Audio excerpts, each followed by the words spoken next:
আরে আরে, তোমরা কি পটল পেকে গেছে বলে ফেলে দিচ্ছ? তাহলে আমার এই রেসিপিটা ঠিক তোমাদের জন্য। পটলটাকে ভালো করে ধুয়ে মাঝখান থেকে কেটে নাও ঝটপট।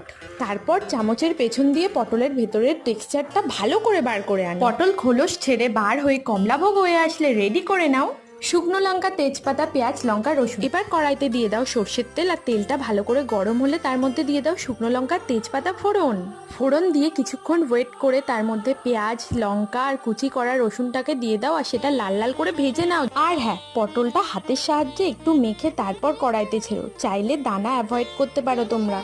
এবার আর কি কমলাভোগকে তেলের মধ্যে দিয়ে ভালো করে লবণ, হলুদ, চিনি পরিমাণ মতন দিয়ে দাও। কিছুক্ষণ ধরে ঝাঁকানাকা করে কড়াইতে এপিট ওপিট ভেজে নিলে রেডি পাকা পটলের তেল। আর কি, নিজের সবচেয়ে বড় শত্রুকে ডেকে এই পটলের তেলটা খাওয়াও দেখি। এক থালা ভাত হাপিস হয়ে গেছে আমার, আর লাস্টে বলেছে দারুণ। আজ আসি তবে, বাই, দেখা হবে অন্য